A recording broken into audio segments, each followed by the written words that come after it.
할 거예요.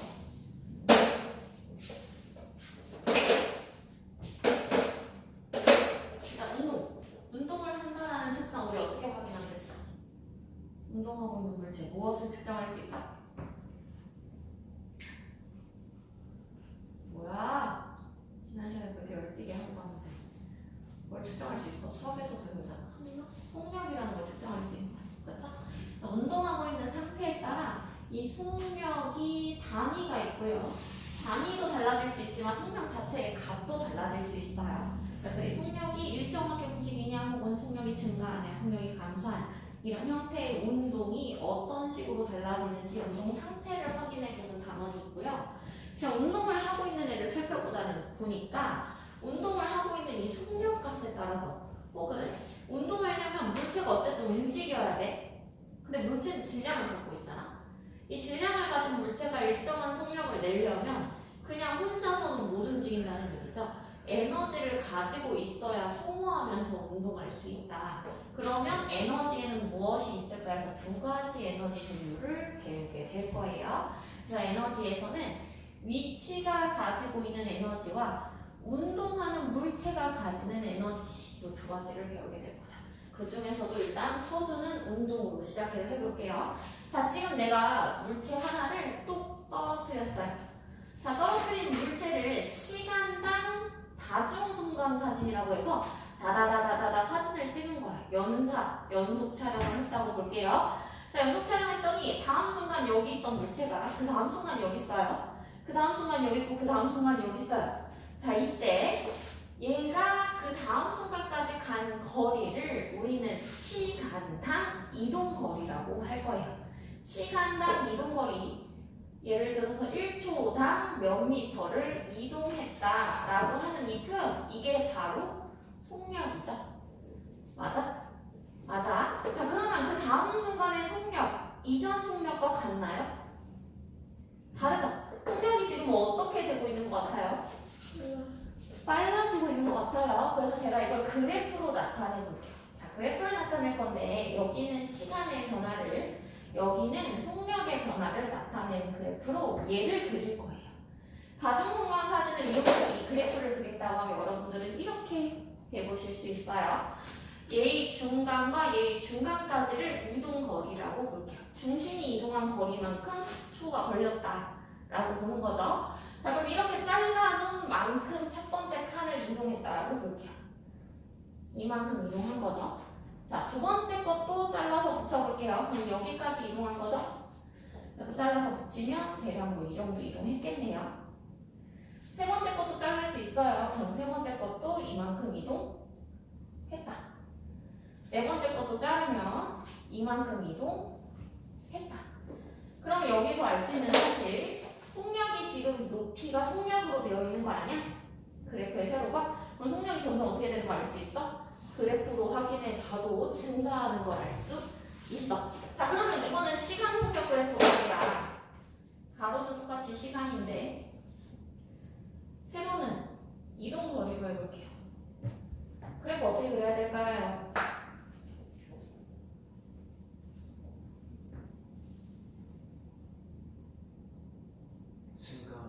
증가는 할 건데 정비례처. 자, 이동거리. 내가 1초 동안 이동한 거리를 물어보고 싶어요. 1초 동안은 여기서부터 여기까지 이동한 거죠. 근데 2초 동안 이동한 거는 사실 여기서 출발해서 여기까지 이동하는데 2초 걸린 거예요. 그렇죠? 아까의 시간당 속력을 계산하는 그래프는 한 구간별로 잘라서 그렸다면 시간당 이동거리 그래프는 구간을 누적해서 그려야 된다는 얘기예요. 그래프의 형태가 전혀 다르다. 주의하셔야 돼요. 내가 여기에 한 칸으로 그렸으면 그 다음 칸은 한 칸 의미 있고 거기에 한 칸 다시 이어 붙인 거예요. 2초 동안 이동한 거리는 두 칸을 이동한 이동 거리다. 3초 동안 이동한 거리는 내가 3초 걸린 걸로 계산하고 싶은 거잖아요. 그럼 두 칸은 이미 가 있고 거기에 한 칸 더 간 걸로 그려야 된다는 얘기예요. 이해되셨어요? 시간과 이동거리 그래프, 시간과 속력 그래프는 같을 수 없는 그래프예요. 주의하셔야 돼요.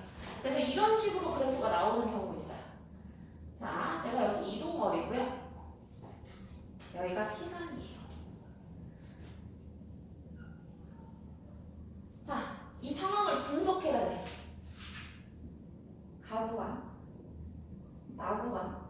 다구간의 기울기가 다르게 보이실 거예요.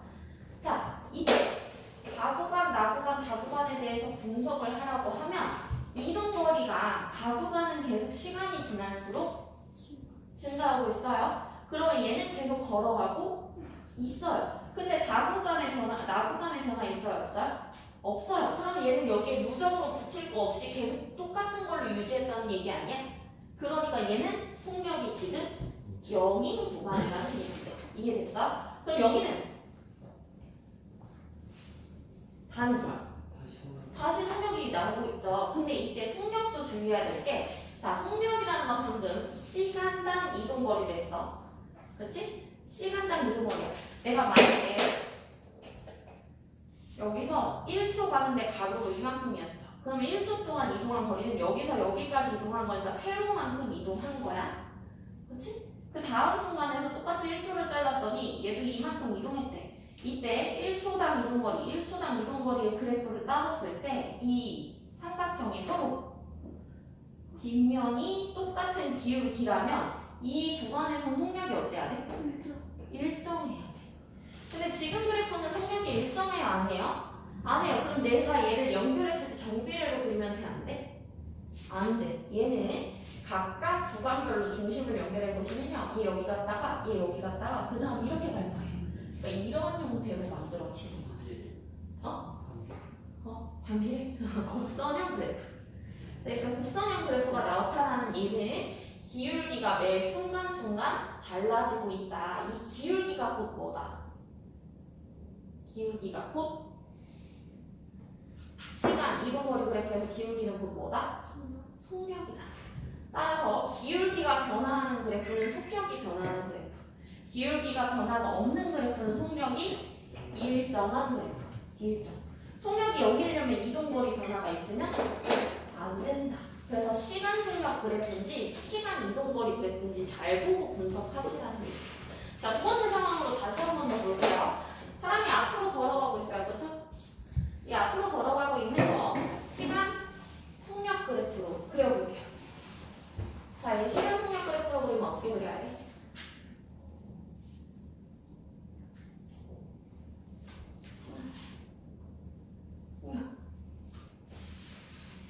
그럼 얘도 마찬가지로 대가리를 반으로 잘라.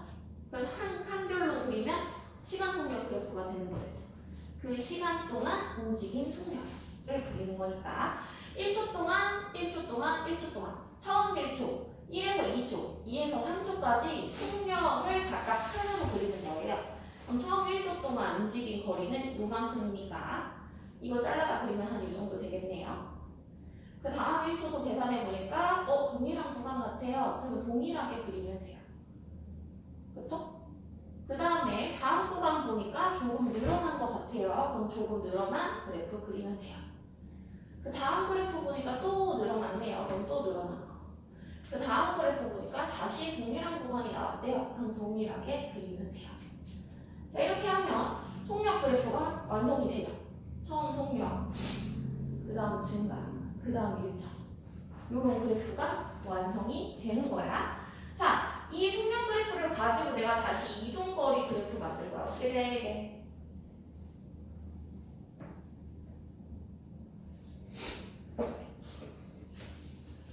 어떻게 돼?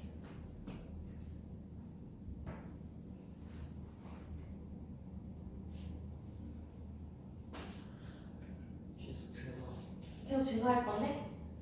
증가할 건데 처음 구간이 총 몇 개가 나와야 돼? 5구간 나와야 돼? 뭔가 달라지는, 기울기가 달라질 것 같은 형태가 달라지는 그래프가 그냥 일렬로 이어질까요? 이렇게 될까요? 어떻게 되겠어? 일단 속력을 봤을 때 여기는 일정한 속력 구간 아니야? 여기 속력 일정하잖아. 그렇죠? 여기는 속력이 증가하죠. 여기 속력이 일정하죠. 근데 내가 아까 전에 이동거리 그래프에서는 기울기가 곧 속력이라고 해. 그럼 얘는 기울기가 일정하죠. 기울기 증가해야 되잖아. 기울기 일정하죠. 그럼 처음에는 기울기가 일정하게, 그 다음에 기울기가 증가하게 그 다음에 기울기가 다시 일정하게 가야 되는 거 아니야? 맞아? 마지막 기울기 얘랑 일치시켜야겠죠? 맞니? 따라하고 있어? 처음에 얘를 가져다 붙인다고 보면요.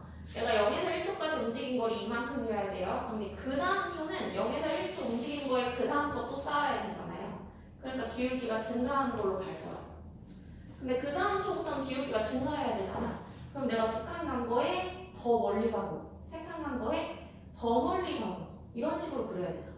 그러니까 여기는 기울기가 일정할 수 없고 이런 식으로 휘어야 된다. 마지막 거는 이 속력 유지하면서 계속 가야 되죠. 그러면 그 기울기 그대로 뻗어가야겠죠. 그래서 여기는 기울기 일정, 여기는 기울기 증가. 이 구간이 총 3개로 나누어지게 이동거리 그래프를 그릴 수 있다. 이동거리가 뭐였는지 속력을 뭐였는지 반드시 구분하셔야 돼요. 자, 그래서 거기 보면 시간 이동거리 그래프 100페이지 제일 아래쪽에 나와 있는 거 먼저 볼게요.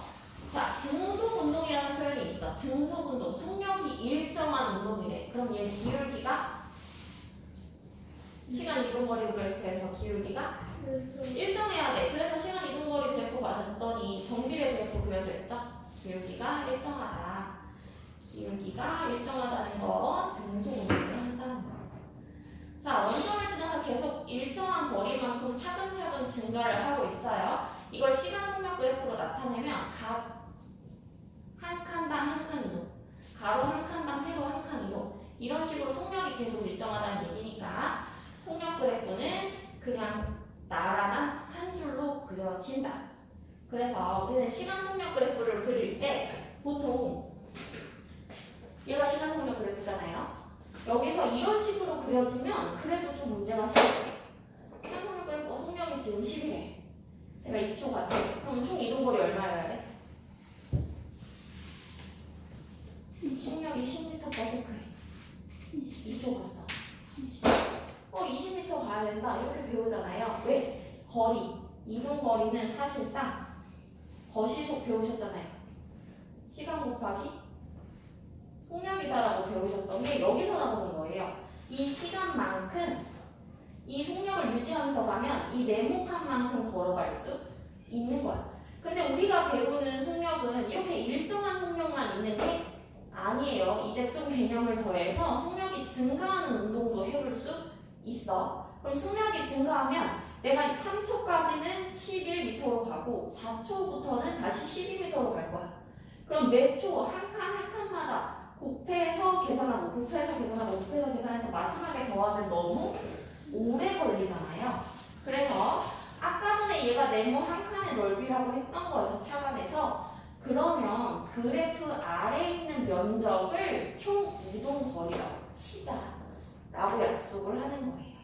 그러면 내가 굳이 여기 1초 단위로 잘라서 계산하지 않아도 전체 그래프의 넓이 계산하는 방법으로 이동거리를 계산할 수 있어요. 자, 그러면 다음과 같은 그래프가 있어. 속력이 0에서부터 20까지 증가할 거래. 10초가 걸렸대. 내가 10초 동안 이동한 거리는?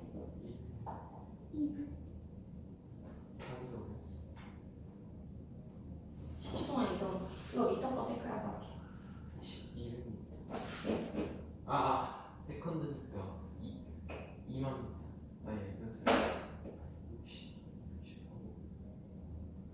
무슨 소리야? 시간도 초야. 200m. 왜 200m야? 그러네요. 200m 하려면 줄곧 20m/s의 속력으로 20초 동안 달려야 돼요. 근데 얘는 줄곧 20m/s의 속력이 아니야. 처음 1초 동안은 심지어 10도 안 되는 속력으로 달려온 거야. 100m네요. 그쵸? 이 아래 면적을 이동거리로 하든잖아. 그러면 그 삼각형의 넓이 구하는 공식을 빨리 떠올리셨어야죠. 이해되셨어요? 이동거리 값을 구하라고 하면 그래프에서는 그래프 아래의 면적을 이용하면 된다. 그럼 여기서는 2에서 4초까지 이동거리 구해주세요 하면 무슨 면적 구하면 된다? 사다리꼴 면적 구하면 된다. 이렇게 되는 거예요. 그래서 거기 보면은 시간 속력 그래프의 아래 부분의 넓이는 이동거리를 의미한다. 여기 줄. 굳이 다 적용하실 수 있는 거예요. 그래서 이렇게 등속 운동하는 예시로는 천천히 움직이고 있는 무빙 워크, 스키 리프트 이런 거 다 계속 같은 속력으로 안전을 요구하면서 이렇게 운동하고 있죠. 등속 운동을 한다. 뒷자리 넘어오면 이제 자유낙하 운동 102페이지. 자, 등속 운동이 아니라 이번에 자유낙하라는 표현을 쓰고 있어요. 이건 뭐냐면 내가 물체를 일부러 던진 게 아니야. 그냥 물체를 공중에다 놨는데 얘가 놓는 순간 스스로 아래로 떨어지는 운동을 자유낙하라고 할 거야. 근데 얘가 스스로 떨어진다는 건 지금 무엇이 작용하기 때문에 떨어지는 거야? 중력이죠. 따라서 이 자유낙하 운동은 오로지 중력만 작용하는 운동을 자유낙하라고 해요. 그러니까 내가 만약에 표현을 할 때 물체를 아래로 던졌다라는 표현이 들어가면 절대 자유낙하가 될 수 없는 거야. 내가 아래로 힘을 가했으니까. 근데 그냥 물체를 손을 놓았다, 물체를 공중에서 놓쳤다 이런 표현이 있으면 놓기만 하는 거니까 얘는 중력에 의해서 그 다음 행동을 할 수밖에 없잖아요. 그런 경우에만 자유낙하라고 부른다. 밑줄. 공기 저항이 없을 때 중력만 받으면서, 공기 저항이 없을 때 뛰고 중력만 받으면서.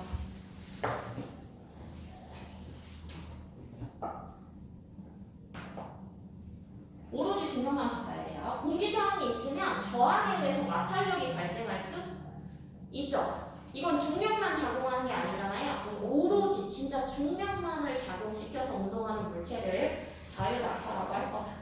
자, 자유낙하 속력 변화 볼게요. 얘는 중력에 의해서 움직이다 보니까 중력은 어느 위치에 있는 물체든 다 받고 있는 힘이에요. 그쵸? 근데 물체가 힘을 받으면 물체는 힘을 받은 만큼 운동할 수밖에 없다고 했어. 내가 물체에 힘을 가했으면 얘는 무엇이든 상태 변화를 일으킬 수밖에 없는데 그 힘을 가했다고 할 때 얘는 여기에 있어도 중력 받죠. 여기에 있어도 중력 받죠. 그럼 여기에서 중력을 받아서 이미 아래로 움직이는 행동을 했어. 아래로 내려왔는데 또 중력을 받아? 그럼 얘는 아래로 움직이는 행동으로 이미 속력을 가지고 있었는데 중력을 또 받았으니까 이만큼 움직일 수 있게 되는 거야. 그러면 두 번째 순간에 이미 이만큼의 힘을 가지고 있죠. 근데 여기에서 중력 또 받아야 되는 거 아니야? 여기에 중력을 또 받아. 그러니까 결국 여기까지 움직일 수 있게 되는 거야. 그럼 그 다음 순간에는 이만큼 움직일 수 있는 상황이죠. 얘 여기서 중력 받아 안 받아? 받아야 되죠. 그럼 여기에 중력이 또 더해져. 그럼 또 그만큼 움직일 수 있으니까 결국 시간당 속력이 어떻게 될 수밖에 없어? 증가할 수밖에 없죠. 그렇게 증가하는 양을 가속도라고 부르고요. 이때는 중력을 받아서 증가하는 가속도죠. 그래서 얘를 중력 가속도라고 부를 거예요. 뭐라고 부른다고? 이 중력 가속도는 물체의 종류, 물체의 질량에 상관없이 모두 다 9.8m/s를 적용할 거예요. 주의하세요. 제가 방금 뭐라고 했어요? 이 중력 가속도는 물체가 뭐든 상관없이 이미 절대치가 정해져 있다라고 했어. 그럼 내가 상윤이를 자유낙하시키든 저 핸드폰을 자유낙하시키든 자유낙하 상황이라면 모두 다 9.8씩만 늘어나게 되어 있다는 얘기야. 물체의 종류를 언급한 적이 없어요. 그쵸? 그 말인 즉슨 100km를 떨어뜨리든 10km를 떨어뜨리든 얘는 그 다음 순간에 이동할 수 있는 거리가 똑같다는 얘기야. 지금 9.8을 이동했으면 그 다음 순간에는 9.8 더하기 9.8 19.6을 이동할 수 있게 되는 거야. 가속도는 속도 지금 가지고 있는 거에 더해지는 양이니까. 그래서 처음 물체가 떨어질 때는 얘 처음에는 내가 놓는 물체죠. 처음에 속도 있어 없어? 처음에 속도 0이야. 근데 중력이 더해지니까 저 1초 뒤에 속력 얼마여야 돼? 9.8 되는 거야. 근데 그 다음 속력 얼마여야 돼? 그렇지, 19.0. 그럼 그 다음에는 얼마가 더 증가해야 돼? 29.4. 네? 39점. 더하기 28. 9.8만 하면 되는 거잖아. 계속 모든 순간 9.8씩만 증가해야 된다. 그러면 제가 얘를 떨어뜨리든 상윤이를 떨어뜨리든 같은 높이에서 떨어뜨린 거면 이 바닥에 닿는 시간은 어때야 돼? 똑같아. 똑같아야 돼. 이해되셨어요? 이게 자유낙하예요. 근데 자유낙하가 되지 않는 조건이 있어. 방금 공기 저항이 없을 때라는 조건이 붙었잖아. 우리 지금 실제 공기 중에서 그러면 그런 결과 볼 수 있어요? 없어요? 없겠죠? 그래서 공기 저항이 없다는 가정하에 실험을 한 그림이 바로 아래쪽에 나와 있어요. 자, 깃털과 공을 떨어뜨리고 있어. 분명 쇠공이 무겁겠지. 그렇지? 근데 이 자유낙하는 물질의 종류든 무게든 상관해 안 해? 안 해. 그럼 얘네들은 시간당 다중성공 사진을 찍었을 때 계속 똑같은 높이에서 사진이 찍혀야 된다는 얘기야. 실제로 그렇죠? 실제로 늘어나는 길이도 체크해 봤을 때 모두 1초당 9.8m/s씩 증가하고 있더래요. 밑줄. 모두 1초에 9.8m/s씩 속력이 빨라지는 운동을 한다. 근데 저항이 있으면 어떻게 돼? 부력을 받겠죠? 그러면 재질의 특성이라든가 겉의 표면적 이런 재질의 형태, 부피에 의해서 작용을 받아서 세공이 먼저 떨어지는 결과를 볼 수 있다. 그 옆에 플러스 상위에 2번 보시면요. 농구공, 세공, 볼리공공 나와 있어요. 자유낙하라고 하면 사실 얘네들이 무슨 공인지 알아볼 필요도 없이 떨어지는데 모두 같은 시간이 걸린다 하셔야 된다는 얘기예요. 근데 이 문제가 어려운 까닭이 이거 고정값이랬어. 절대치잖아. 그쵸? 그러면 얘네들의 중력과 속도는 물질의 종류에 상관없이 다 9.8이야. 맞아? 그러면 내가 여기 동그라미, 세모, 별표, 얘 5kg, 얘 10kg, 얘 15kg라고 얘기했어. 얘네 중력과 속도는 다 똑같아. 그럼 얘네가 받고 있는 중력의 크기도 똑같을까? 무거운 물체가 중요하고. 그쵸. 중력은 분명 많이 받아요. 근데 아까 힘을 받으면 움직여야 된다면서 얘기했잖아. 그럼 힘을 많이 받으니까 얘가 빨리 움직여야 돼? 그런 거? 아니야. 무거우니까 더 큰 힘을 가해야 같은 볼이 움직일 수 있다라는 얘기예요. 그래서 중력의 크기라고 물어보잖아, 문제에서. 중력의 크기는 같을 수 없어요. 왜냐하면 얘는 곧 무게라고 우리가 중1 때 이미 배웠어. 중력의 크기를 우리 무게로 계산한다. 그래서 뉴턴으로 적으라고 해야 하잖아. 킬로그램이라고 우리가 쓰고 있는 무게 사실 질량의 단위라고 배우죠. 무게의 단위 뉴턴입니다. 그래서 중력의 크기는 무게에 따라 질량에 따라 다르다. 하지만 얘네들이 적용받는 중력 가속도는 모두 다 9.8이다. 따라서 얘네들이 도달하는 시간 똑같다. 그게 바로 자유낙하 운동이에요. 그래서 거기 보면 2번에 3번 중력의 크기 물체의 무게와 같다 써있죠? 밑줄. 그래서 우리는 무게를 계산할 때 9.8 곱하기 질량으로 계산한다. 여기에서 이제 사용하는 단위들이 중요한데요. 속력은 보통 미터/세크를 기준치로 쓸 거고요. 질량은 다 킬로그램으로 통일할 거예요. 그래서 문제에서 그램으로 주시면 킬로그램으로 바꿔서 풀도록 연습을 하셔야 돼요. 아셨죠? 거기 그래서 질량 보면 킬로그램이라고 나와 있어요. 무조건 킬로그램으로 바꿔서 푸시라는 얘기. 그럼 1kg가 1000. 네. 맞아요. 자, 등속운동과 자유낙하 운동 비교해볼게요. 등속운동은 속력이 일정해. 그럼 얘한테 가해지는 힘이 있어 없어? 없어요. 없어야 돼. 근데 자유낙하 운동은 가해지는 힘이 있어 없어? 있어. 누가 있었어? 중력이 있었어. 그렇지? 그럼 얘는 가해지는 힘이 있으니까 속력의 변화가 증가했어. 증가해야 돼. 근데 이 증가량 어때야 돼? 힘을 더블. 증가량이 모두 저는 똑같아야 돼. 그럼 증가량이 일정하다. 증가량, 속력의 증가량이 일정하다. 이거 그래프 어떻게 그려야 돼? 정비례로 그리셔야 되겠죠? 그래서 이렇게 그려진 거는 자유낙하겠구나 알 수 있어요. 여기 그래프 나와 있죠? 자유낙하 정비례로 그려져 있는 거. 그래서 속력이 일정하게 증가한다에다 별표 치고 기울기가 일정하다.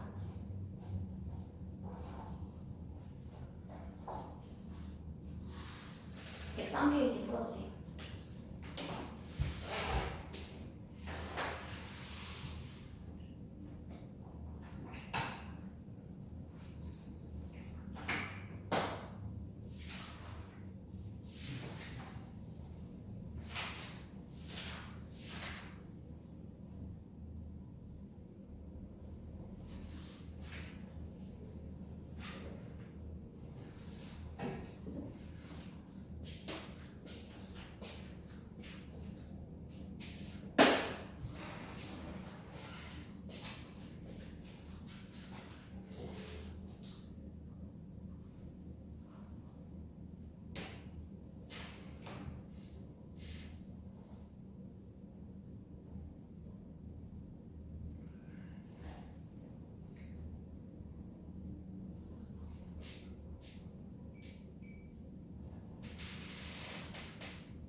동시에 도달하겠죠? 7번. 오오오. 까비.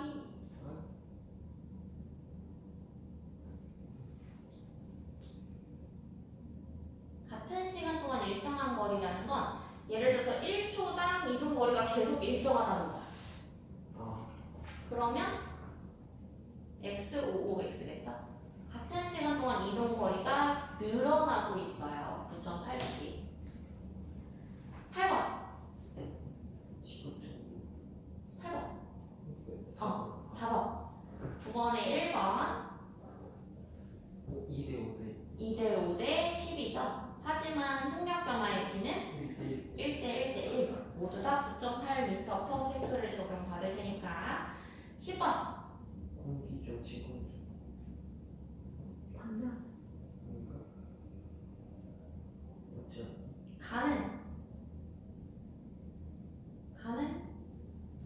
공기죠. 아니지, 가는 같이 떨어지고 있잖아. 진공. 아 진공. 반대로 맞지.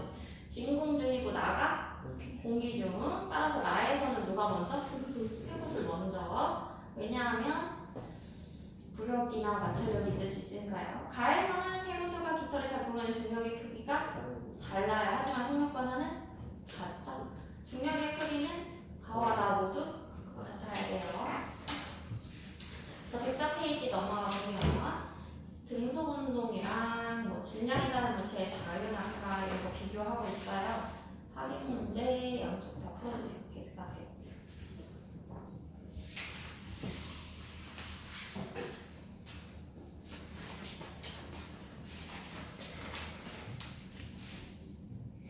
진짜 미쳐까지예요? 네, 단어 마무리. 아 선생님 이것 좀 많이 찍어. 126쪽까지. 아예 유제 1번 106페이지. 자, 지금 그래프가 두 개가 나와 있어요. 기울기가 다른 두 개. 시간 이동거리 그래프에서 기울기는 무엇을 뜻해요? 속력을 뜻하겠어. 그러면 지금 A와 B 중에 누가 속력이 빠를까? 네. A. 기울기가 뭔지 몰라도 같은 시간 동안 이동 거리를 비교해보면 알 수 있죠. 예를 들어서 1초 동안 B는 30m 갈 때 A는 60m 갔으니까 이것만 봐도 속력이 빠른 걸 알 수 있어. 따라서 정답은?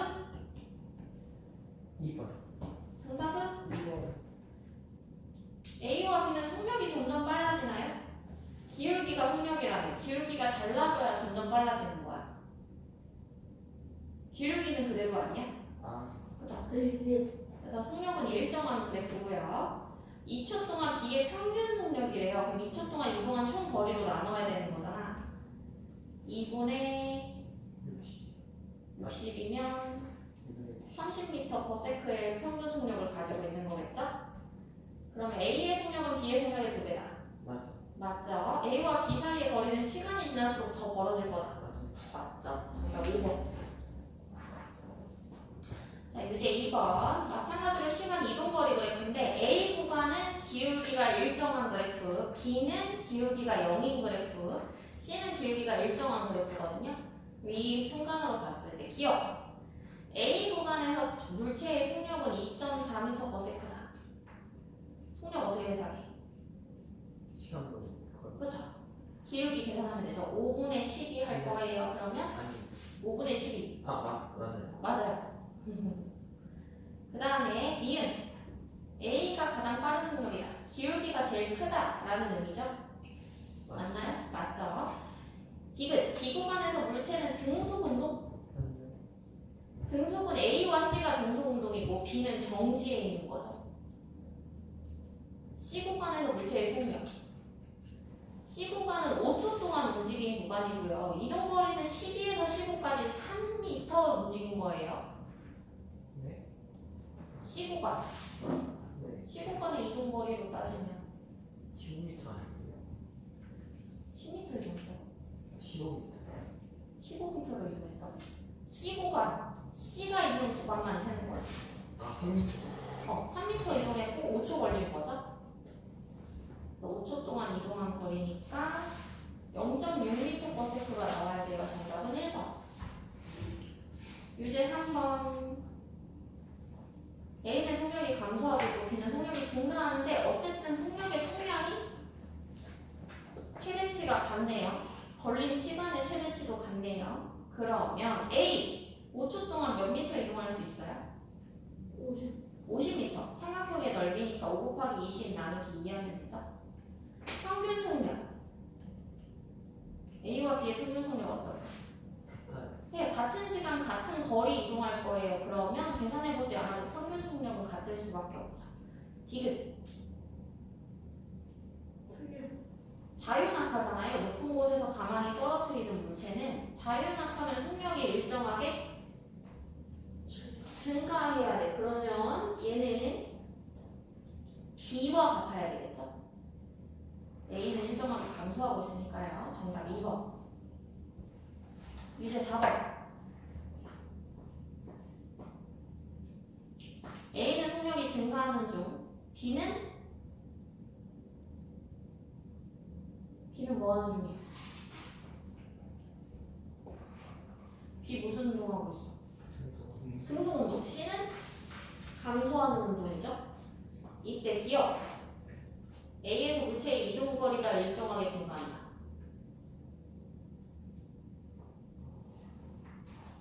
이동 거리가 일정하게 증가하려면 이동 거리가 시간당 1m씩 계속 똑같이 증가한다는 게 일정하게 증가해요. 시간당 1m씩 증가하는 거 우리는 속력이 1m여야 1m씩 증가한다고 하지 않아. 그러니까 등속 운동이어야 이동 거리도 일정하게 증가할 수 있어. 근데 A 구간 등속 운동이 아니죠. 그래서 기억돼. 맞게 고치자면 속력이 일정하게 증가하는 중이겠죠. E에서 물체의 평균 속력 18이죠. 계속 18로 달렸으면 평균 속력도 18이어야 돼요. 디귿 9초 동안 물체가 이동한 거리. 전체 그래프 아래 면적을 더하라는 얘기겠죠? 그러면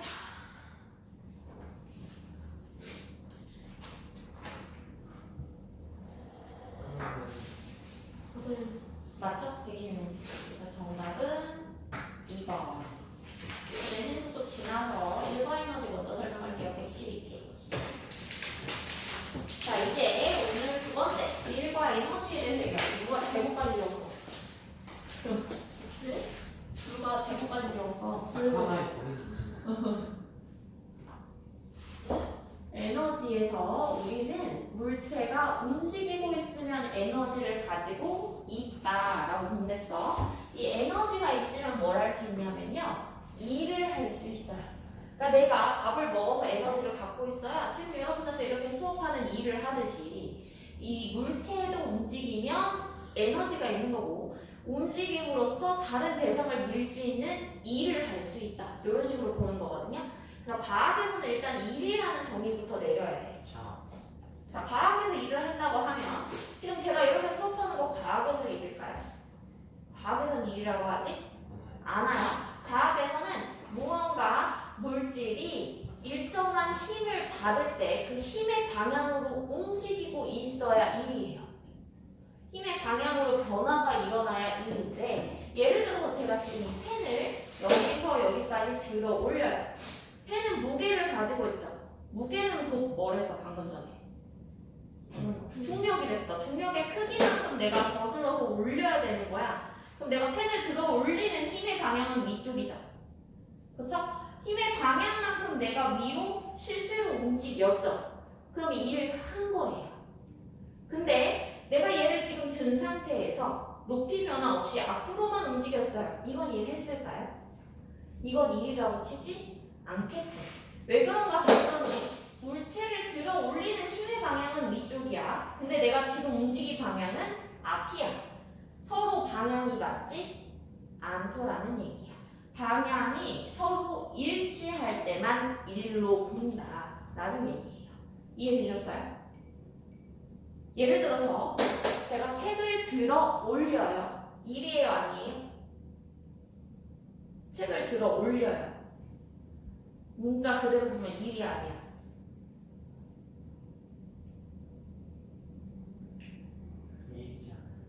일이지. 들어 올리려면 드는 방향은 위쪽으로 힘을 가할 거예요.